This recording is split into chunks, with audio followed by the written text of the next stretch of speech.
Well, good evening. Here we are. It's Tuesday evening and I'm over by the oak tree. The sun's setting as I speak. And what a day we've had. Thank you for the team who helped out today.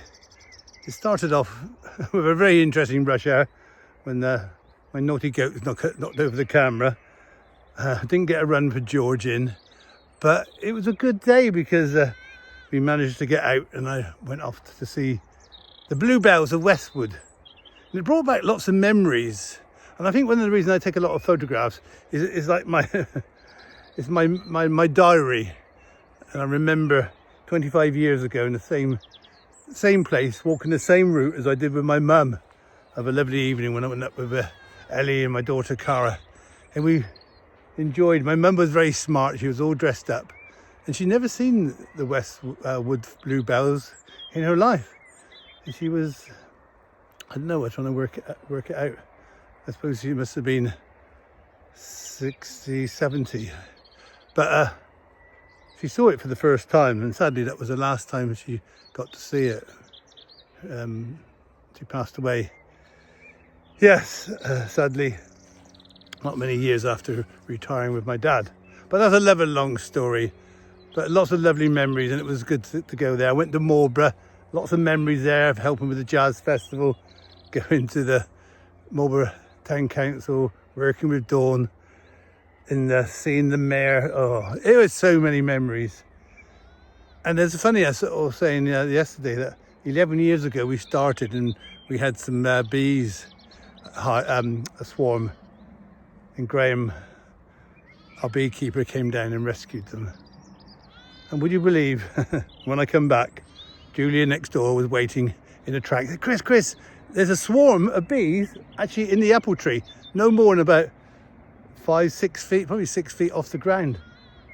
So she gave a call to Graham, our beekeeper. He came and I helped in a very roundabout way, rescue another swarm of bees into a thing called a nuke or nucleus. So there and now with our other bees. So that was a real blessing, really. And I heard from a lady who's got some possible goats that she wants to donate to us. Some rare breed goats, but we'll go more on that another day. So lots of happy memories, lots of things to look upon, and a lot of triggers. Because last night I was talking about bluebells in my this cow called Bluebell, which I must find a picture of. I will have pictures of Bluebell, even though it was in the 70s. It was nice to trigger a memory, and it could be a word, it could be a sound, it could be a smell. Smells gives all the triggers.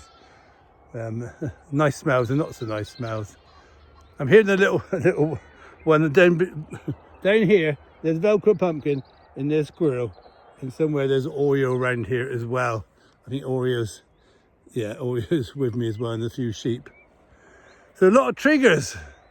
So what's your senses? What's your senses? Are you triggered by smells? Are you triggered by sight or sounds or even touch? I suppose my senses is obviously the sight, being a photographer, and I've taken so many pictures which help me remind what I've done during the day. And looking back, so much happens. But I've said it before, sometimes you need to stop, look around and reflect. And I think pictures are very good for that. I think we're in a time where pictures are so ready because of digital. Nobody just takes one picture. They take loads, and you can imagine how many I take. And we don't really print many pictures off, do we? We have these ideas that, we're going to do this, keep these printed out. But there are precious memories. And I know when my dad sadly was poorly, had a stroke. And even though I've probably told the story many times before, my dad wasn't keen when I had a camera first, back in 72, I think, 73. I bought a Shinnon camera. I was working on a farm and he was very much sort of saying, right, you ain't got time for that, boy. I remember one time he drove over my camera with a tractor.